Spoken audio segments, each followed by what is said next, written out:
Nahanap mo la, Jake?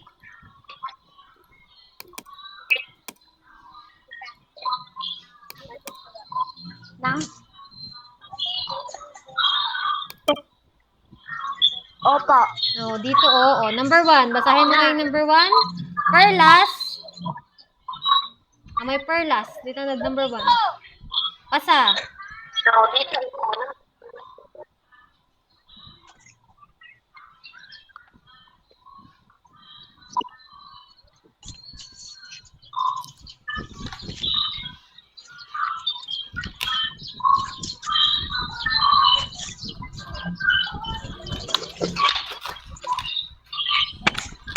Ano yan? Ano po yan, ma'am?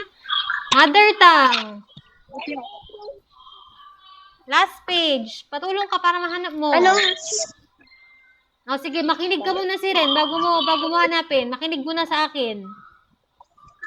Babasahin ko muna. Tapos, sabihin mo kung metapora, nagkukumpara, personifikasyon, pagsasatao, o parang nagiging tao. Yan. Very good. Nandyan. Yan. O kaya ay letter E, exaggeration, or over.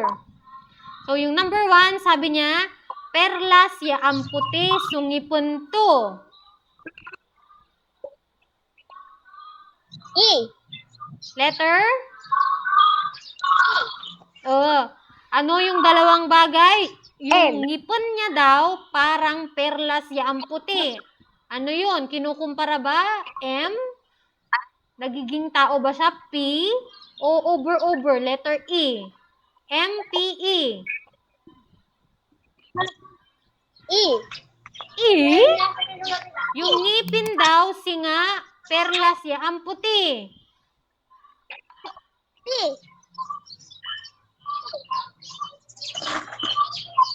Anong letter? P. P. Ang sagot dyan ay letter M. Ang sagot dyan M. Bakit M? Kasi may ngipon, ikukumparaod sa may perlas yaam puti. Gets po? Okay. Subukan natin yung number 2. Inakan na buling... sabi niya number 2, inakan na bilungot so kadalinan, kinain daw ng gabi ang lahat. Pwede ba yon? Kinain niya lahat? Dito. Ano yun ay? Nagkukumpara ba yon? Letter M? O parang tao ba yon? Letter P?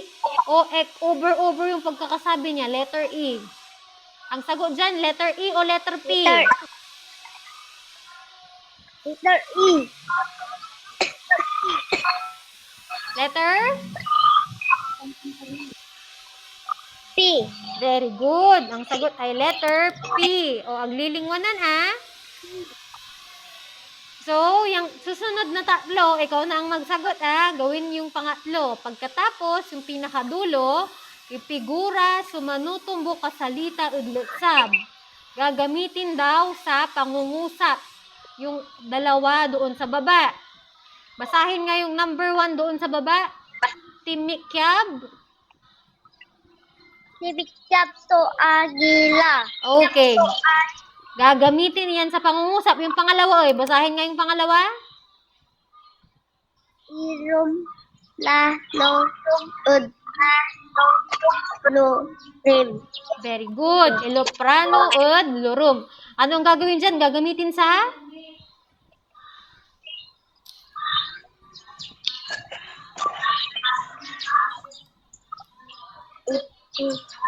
Gagamitin sa pangungusap, Igamitin sa pangungusap. Ano?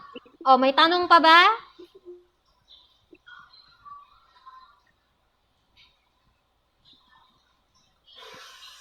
Wala na? Wala na po.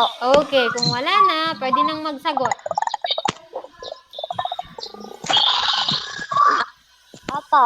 Okay, bye-bye. Pag may tanong, mag-chat. At huwag kalimutang mag-picture, Mag-picture. Bye.